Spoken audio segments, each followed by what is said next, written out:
This show is dedicated to helping you strengthen your family tree and live financially free. Welcome to the Marriage, Kids, and Money podcast, everybody. This is Andy Hill, and today we're talking about how to become an everyday millionaire in your 30s. Yeah, a millionaire. Not a millionaire for the looks or the flash, but a millionaire for family, progress, and truly making a difference. Lisa Schader is my guest today. Lisa is a financial coach, an everyday millionaire, and the creator of MoneyFitMoms.com. She is passionate about educating families about how to make smart financial moves so they can build wealth, live well, and do good in the world. When Lisa isn't growing her wealth and helping others do the same, she loves spending time exercising outdoors, going to concerts, and jumping on the trampoline with her kids. Welcome to the show, Lisa. Oh, I'm so excited to be here. Excellent, excellent. Well, Lisa, you weren't always an everyday millionaire, right? So when did you first become passionate about building wealth for yourself and your family?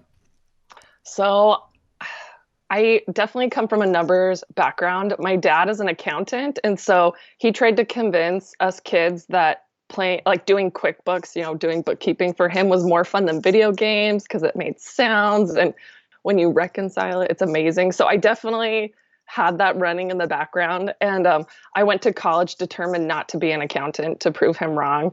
And then so I tried, a couple other things, and when you know it, I took the accounting class and I just fell in love. I was so disappointed in a way, but I found it actually worked with what my overall goals. I knew I wanted to be a mom someday, and that offered some flexibility. So I went into college as a numbers person, but I think what really set us on our journey was, so I met my husband during college, and did a master's program, different programs, but at the same time.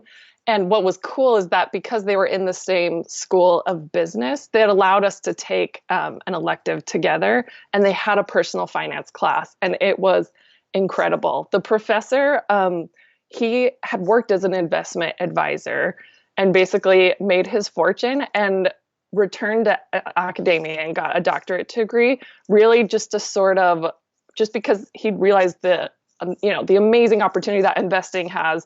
And ultimately, anyone can do it. If they spend less than they earn, invest the rest, and avoid debt. And it just really can be life-changing for a lot of people. So he went back to school, and then he taught this class to just sort of, give people the basics. And so it was cool because if you were taking the class with your spouse, you just had one final project that you did together, a personal financial plan. And we went through a lot of topics, but it just sort of laid it out to help us get a handle on. That's when we started our first budget together and all those different processes you want to do, learning just a little about investing and taking the intimidation factor out of it because, and I was surprised to find that that really gave me an advantage because you think being an accountant and working with other accountants that everyone else would just have this clear idea about personal finance. But I found actually that some of my fellow accountants were in debt, that they were borrowing from their 401ks and just making these financial decisions that were really detrimental to their long-term ability to be able to build wealth and have that financial freedom. So I really feel like that was the turning point for us. It was an awesome class, and I totally, hold that professor in high esteem to this day because I really think he was just trying to make the world a better place and introduce people. So I'm passionate about kind of paying it forward and helping people realize that it's not that complicated. You just have to understand on a basic level what you can do. And I think once you understand it, it's naturally kind of exciting and momentum building. I feel that from you. And I love how, like you said, that individual was a big success, and then they came back and they just wanted to give back that knowledge. And it sounds like that's what you are doing now, which is really exciting. So you were able to do this with your husband almost at the beginning of your relationship. Is that right? Or were you guys married for a while? Yeah. So we got married, a couple years before we graduated. And so we took this class towards the end, right before we graduated. And so I was young when we got married. I think I was about 21, I think, when I graduated with my master's, or 22. So we were early 20s and just started out broke, like just starving college students, so typical. And that's kind of when we were able to start on this together. So it really lucked out that the timing started us on a good foot right away. Yeah, absolutely. So tell me about your husband's reaction to saying, "Yeah, let's do this," or "I don't want to do that." Like, what was his reaction when you guys were making this plan and saying, "Hey, I want to move things forward for our family"? Right. So I lucked out because I think if we hadn't done this class together and I'd been the one to kind of be behind it, he might have been a little more hesitant. But truth be told, he was doing a little bit more than the work I was, just because I was in a little bit more of a demanding program that he was, not to throw him under the bus. He worked very hard. So the program I was in is one of the top 3 accounting programs in the country, and they pushed us incredibly hard to be able to, turn out what they hoped would be the best people. The teacher, I actually went to the professor because I have like a very high conscience. I was like, I'm not doing an equal amount of work to create this personal financial plan. And he's like, guess what? That's how marriage is. You know what I mean? It's not, everyone, it's not 50-50. Like it comes and goes, ebbs and flows, depending on responsibility. So it was actually kind of like a life marriage lesson. And so my husband was the one who was in there, like crunching a little bit more of the numbers. And then I would always go over it with him. So I think that he naturally became a little bit more invested, which was good because I'm definitely more of the saver naturally.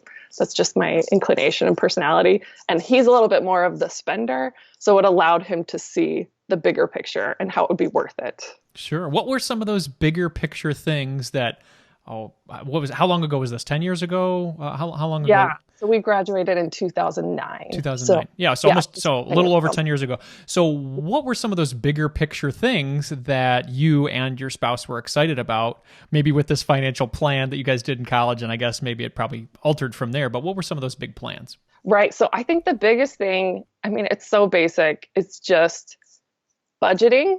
So you have money left over, and then investing that money. And because the professor was an investment advisor, he did like to go into the allocations and, all of that jazz. So we did that a little bit, but the truth is overall, and actually some of the accounting professors had emphasized index funds, not necessarily as the end all be all, but just to kind of take the intimidation factor out of it and realize that, I don't think it's limited to women, but just people who aren't in the finance world get very intimidated by investing, and especially when the market's uncertain. And I tell them, don't worry about trying to time your investments. Worry about whether you have money left over to invest. You know what I mean? And so I think budgeting, investing were those 2 key things that you can't really do one without the other. You know what I mean? It's not enough just to budget.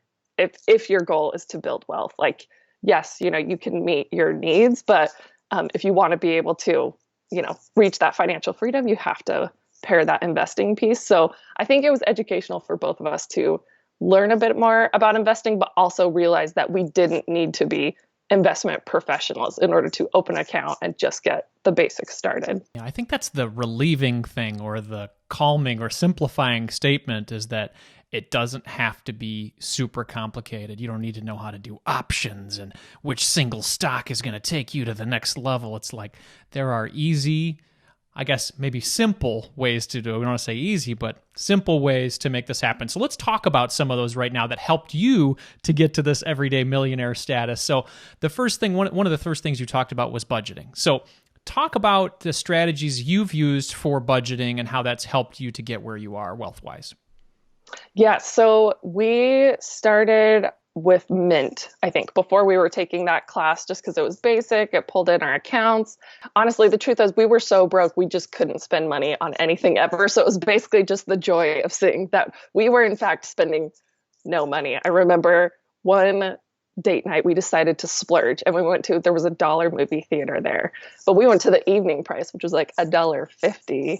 And then we were like, you know what? We were just like high on life. We're like, I think we're going to go get a dessert. So we got a dessert, but we got it to go because heaven forbid we should have to like pay for a tip or something.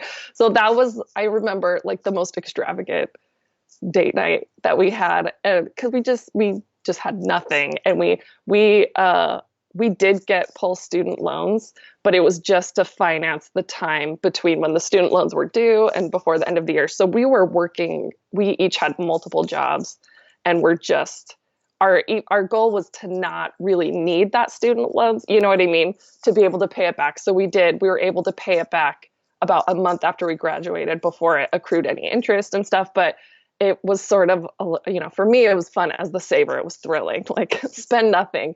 But eventually, when you get to the point where you have more expenses and spending nothing ever is not really an option, it gave me such peace of mind as the super saver that yes, like we have money to do this and that and still be able to meet our overall financial goals. So I think that's what's amazing about budgeting when you are working with, a partner and you have these different personalities. It creates a sort of safe zone to work towards your financial goals where the spender and the saver, they create this budget together, and there should be some push and pull and that and compromise. But then the budget's the bad guy. It's not you going at each other, picking on them for doing this. You're just going over the budget together and, you're talking about, I just found like, I think people get too overwhelmed by budget that they have to figure out exactly what their expenses are going to be. And then their expenses have to be exactly that. But it's really just, I think, a tool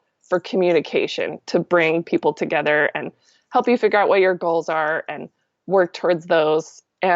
So we did Quicken for a while. Yeah, for us, we've landed on YNAB just because our finances are complicated enough that I feel like it can handle some things. But like, don't get overwhelmed by that. I tell people, if you already have something that works for you, stick with it. So I got a degree in tax, and whenever the professors would talk about theoretical new tax systems, they said the best tax system is just the one we already have, because the just ripples of stress it would create to change that would just overwhelm the economy. And it's the same with budgeting. If you have something that works, stick with it. If you're doing pen and paper or an Excel spreadsheet and that helps you guys manage it, you know what I mean? It really is more about the tool. So that is how budgeting kind of brought those two differing personalities together and helped me realize it was okay to spend, and helped him say, yes, you can spend. These are the limits in order to meet the goals that he also valued. Yeah, I love how you described that as almost like a digital third-party coach. Like you set it up at the beginning of the month based on what you both agree on, and then it just lives there as your digital coach throughout the month saying, hey, here's what you guys agreed on. If you want to look at it every once in a while and make sure you're on par, that's great. It doesn't need to be to the letter, but hey, it's at least our digital contract that says, hey, here we want to get through the month, right? Right, exactly. Yeah, very cool. Well, let's talk about you talked about investing, and I know that that's a very important part of it. It sounds like you guys got on that train pretty early based on where you guys are net worth-wise. So talk to me about where you started and when you started, because if it was any time around when you were talking about 2009, 2010, you guys have been able to take advantage of a really great bull market time. So talk to us about that. Yes, so we really lucked out. I do say some of our situation was a little bit luck, partially because we were able to get in the market. I mean, the truth is we would have gotten to the market no matter where it was. I think the biggest thing was we were able to get into a home much, much sooner than we thought, because we live in the California Bay Area where a home now, it's hard to get a home for less than $1 million. So I think that's the biggest windfall we sort of got. But in terms of getting into the market, it didn't matter where it was, we were going to get in. I mean, so I just took the personal financial peace university with Dave Ramsey, and he said 75% of millionaires use the company retirement accounts. That's how they get there. But like another 75% use outside of company, meaning like IRAs. And that holds true for us. We were doing everything we could to max out enough of the 401k to get the employer match. But also we opened IRAs for both of us, and we're contributing to those. And honestly, the people missing out on the 401k employer match, that is just like the hill I'm going to die on. And that was the reason I had another financial blog. And the reason I started it was just to combat the idea that moms and finance should be about couponing. And that was their key to wealth. And I think honestly, it made me so sad because it's not that these people were, foolish. That was the best information that they had, that the best way to contribute their finance was to just lower their grocery bill as much as possible. And I'm not hating on couponing, but if they had put their time and energy into making sure they were hitting these, basic things, because the 401k employer match is just free money, thousands of dollars that you're just throwing away if you're not hitting that. And I realized a lot of it is just basic knowledge that I was lucky enough to get because of this class. I didn't necessarily get it in my accounting degree, but really just from taking a personal financial class. And so that's what I was trying to pass on, is that it was just basic thing. And we did kind of play with the allocations for a while, but eventually, we let that go. And basically we were using index funds, nothing fancy. Eventually, when we hit a certain amount of investments, additional opportunities open up when you have higher net wealth. And I'm not talking about your uncle's like great next business idea and you're going to like take the whole bill for that. I'm talking about, it was a real estate investment trust, right? So these are audited, reputable financial firms, but they just have a higher minimum balance. So we do have some money in that, but that's been at the very tail end of this experience.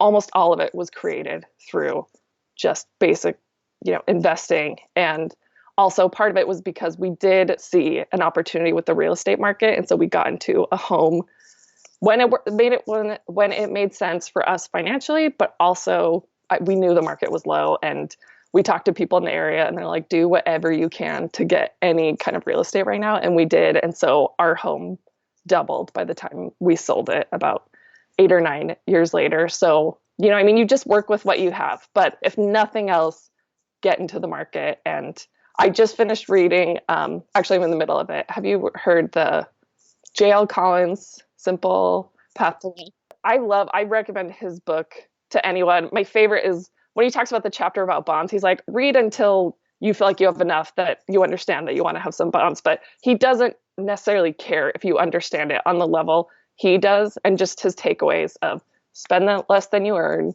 invest the rest, avoid debt, like that is the simple path. Because for 95% or 99% of the people listening, that's the simple path to wealth. That really is, right?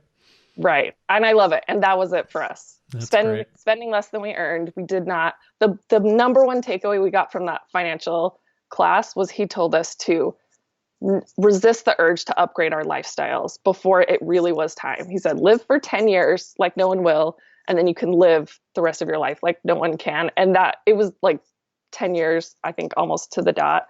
We just waited. We continued to drive old cars. We didn't buy all the new furniture. We just, eventually when our income increased, we were able to start saving up for those things. When we did buy our first car, we paid it with cash, and the people almost couldn't handle it. That never happened before. And as you know, the car industry is mostly based on people financing. And so we're weird. You have to be a little bit weird, but it was just the basic. We just lived on less, invested in the most boring ways, just contributed to retirement accounts and IRAs and did the basics. And it just takes time. That's incredible. So nothing outside of the 401k or IRA. Did you guys have a taxable brokerage or HSA or anything like that? Had anything? Right. Any so things? Yeah, we eventually got an HSA. We didn't hit income limits until the last few years. We actually keep a record of what our income was. For the first 5 years, there was only 1 year that we were making more than $100,000, the year that we were both working before I started staying at home full time. So it wasn't that we were, making astronomical amounts of money. And even just here in the Bay Area, it's really not as common to be able to have someone to live off of one income. So it was kind of mind blowing, but it was just because, we knew exactly how much money we had. We always lived on less. That worked in the long run. That's incredible. So talk to me about the working situation during this 10-year period. You were working, he was working. How did that work? And then I know you guys have kids in the picture now. So how did you make that work? And then talk to us about what you were doing for a living and the general income range. Right. So we just read this article. I can't remember when it came out. Is in the Harvard Business Review called "Being a Two-Career Family Requires a Long-Term Plan." And we read this after we'd kind of already lived this, but I loved how it was written, and it really emphasized that sometimes it makes sense to, I mean, both financially, but also just emotionally, to look at the bigger picture rather than planning two careers that are just growing completely independently of each other. Like, especially if you want kids, it may make more sense if just have some planned moments where people take a step back from things. And that was sort of what we did. We always had planned for me to be able to stay at home. I worked a little bit during some points, just little things here and there. But for the most part, I was the primary caregiver, and that allowed my husband to get really, really good at his job and focus. And he was really good, though. He didn't become a workaholic. Because I am the chart keeper, I would like literally keep track of making sure he was home for dinner a certain number of weeks. Cause I'm like, this is your measurement for if you are prioritizing our family. So it was like, you have to be home for dinner, or if it doesn't count, if I already have the kids to bed, like, I love you, but I need to I really prioritized him having work-life balance. But at the same time, he didn't have to worry about the kids. I had that. But because that allowed his income to grow eventually, now that our kids are getting a little older and a little more independent and don't need as much from me, because we've prioritized his career and his income earning ability, I am now basically financially free in terms of we're not dependent on my earning income. And so when it was to the point of, do I want to go back to work? I was like, no, like, I want to start this blog. I want to help people. And that was just the financial freedom that we had of not being dependent on me, because his income is more than enough. So I think it's one of those things where, sometimes 1 + 1 can equal more than 2 if you're looking at it as sort of a long term. But I mean, it's not all about money for sure. You do have to think about emotionally what makes sense to your family. What do you want to prioritize? If I could go back in time, I probably would have continued to work part-time, because being a stay-at-home parent is extremely hard, but at least for me and my personality. But at the same time, it's no regrets, it's all worked well for us. So I was an accountant. Now I actually started a photography business somewhere along the side, because I found I really enjoyed that. So, and then the financial blog, my husband is in information systems consulting and auditing. So like I said, I think straight out of school, we were earning our income started about 60,000. 1 year it got over 100,000. And then after that, it was under 100,000 for several more years. So, and this is in like California Bay Area. So everything buys half what it does pretty much everywhere else. So we really we're living on love for a while, but honestly, we were so happy. And in some ways it's easier to spend nothing than to have to be like, okay, and that's why I do love budgeting, because it allows me to give permission to spend. But it was not, we were lucky that we invested for careers that were professional and have income earning potential, but we definitely didn't reach this status because we were just earning insane amounts of money out of the gate. And so, yeah, that was our background. That's incredible. So you talked about the importance of budgeting and controlling that money, because yes, maybe you didn't have like hundreds and hundreds of thousands of dollars to work with, but there are some folks who are earning that are spending all of that. So talk to me about how you used your budget to control your expenses. And then what does like a typical year look like for you guys expenses wise? Are you spending $40,000 a year on your expenses? Is it 60? What does a year look like for you guys? Right. So back then it was not much. I think we've run our budget, and it's hard to say because off the top of my head, because built into our budget are some like really aggressive savings goals too. Like some of it is like, I think our burn rate now is about 10,000 a month, which is really high. We fall under what they call like a fat fire. We live in a high expense area, but our expenses were definitely not that high before. Our previous house, our first house that we bought, our mortgage, we got it down to less than $1,500 a month, which in the Bay Area is like, that's mind blowing. So rent here is easily $2,000 to $3,000 for, a apartment. So it's crazy here. But yeah, our expenses are definitely a little bit more. We upgraded our house a little bit. I think the biggest misunderstanding is that the key to building wealth is making a lot of money. And that is exactly the wrong thing to be looking at. It's looking at, I call it the margin, right? The difference between your income and expenses.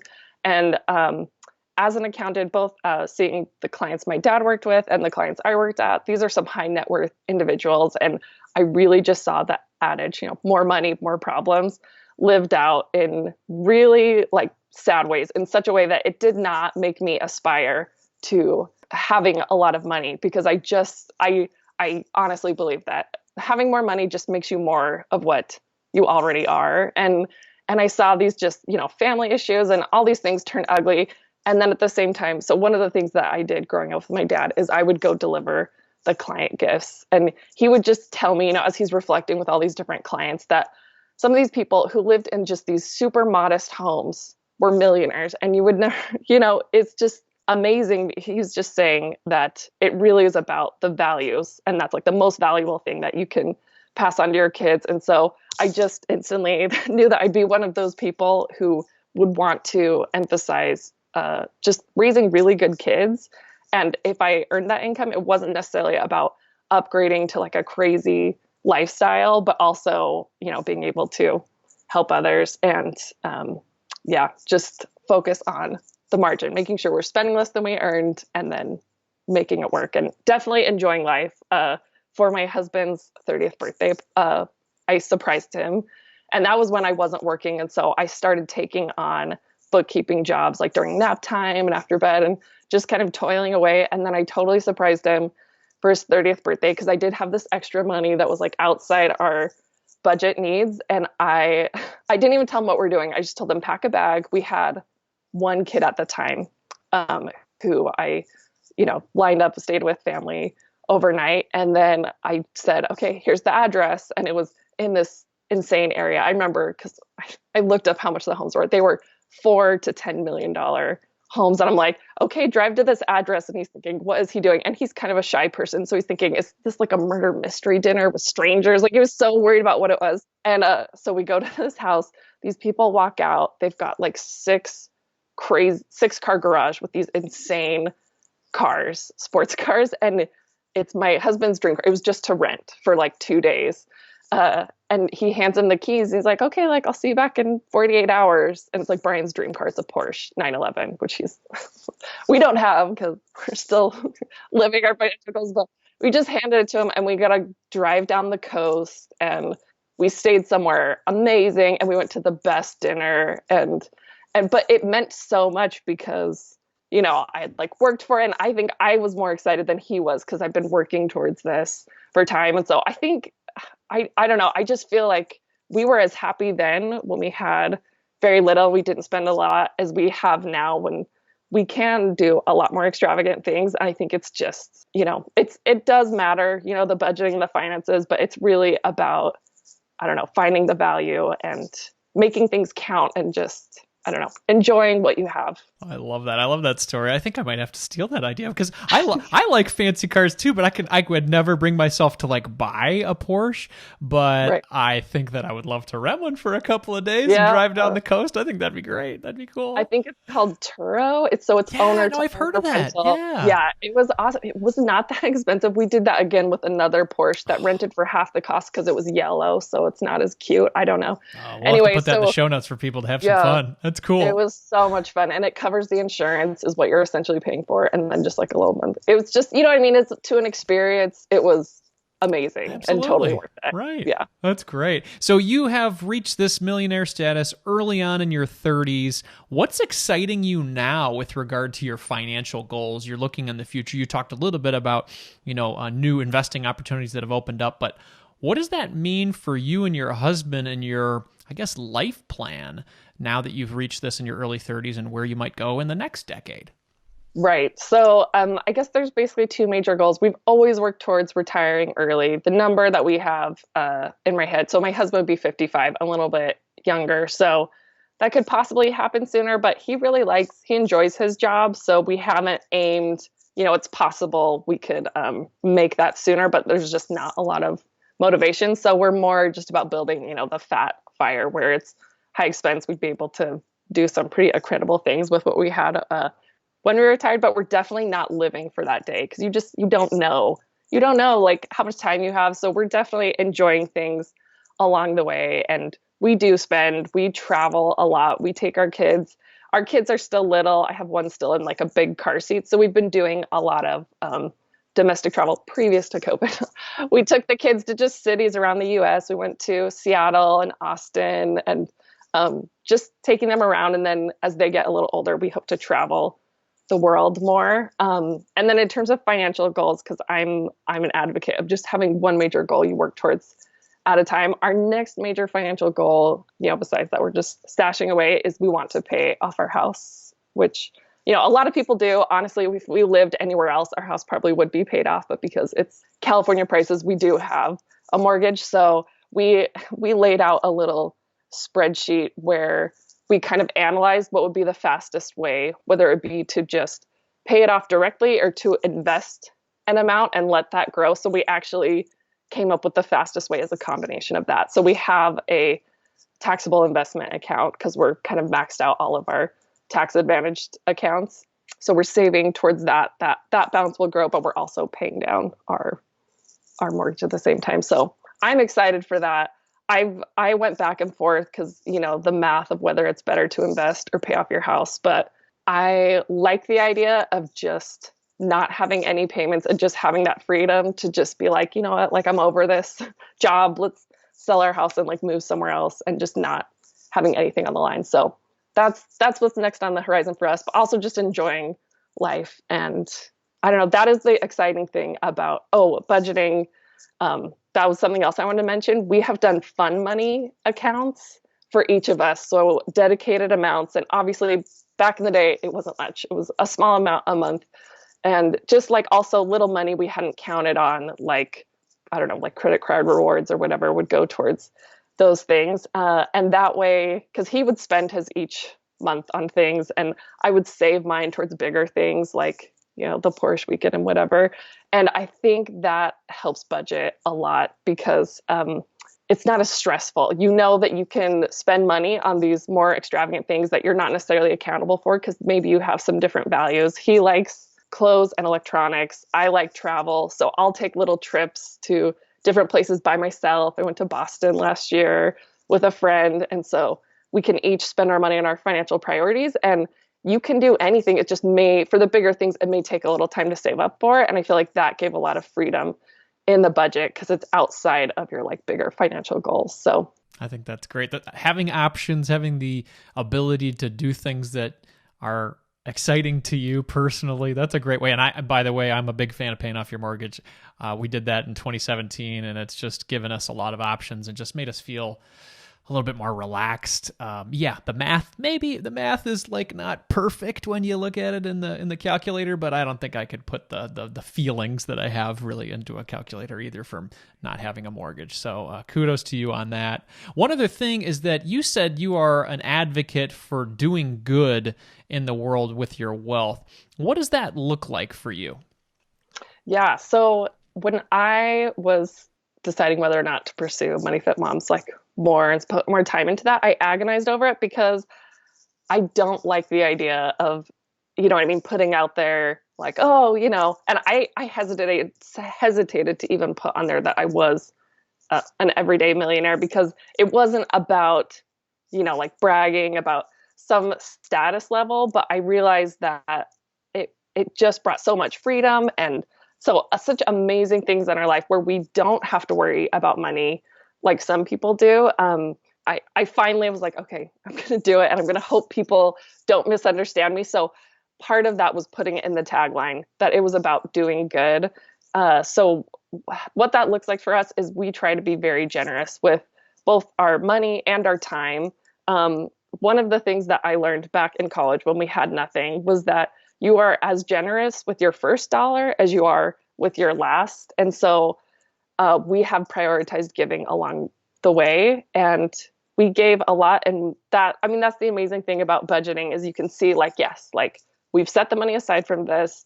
This is to help other people. This is what's left for us to live in. And I mean, that amount can be different for other people. I remember reading about one couple who literally, I mean, they both work and they basically just donate all of the wife's salary because that was what they wanted to do. You know, I mean, everyone's is going to look different, but just making sure that you at least are giving some of both your time and your money. And so we try also really hard to get our kids involved in different things. So at Christmas, we do the giving tree and go and shop for them. But we also have been doing for, I don't know, 3 or 4 years, doing stockings for the homeless, which unfortunately, because it is so expensive here, is, you know, people were asking me like, how do you find homeless? I was like, oh man, okay, if you're in San Jose, just drive around. They're everywhere. So we will make these awesome, you know, with gift cards and like really nice socks and like non-perishable foods so that they can keep with them, just to try to help people see like we don't have money to just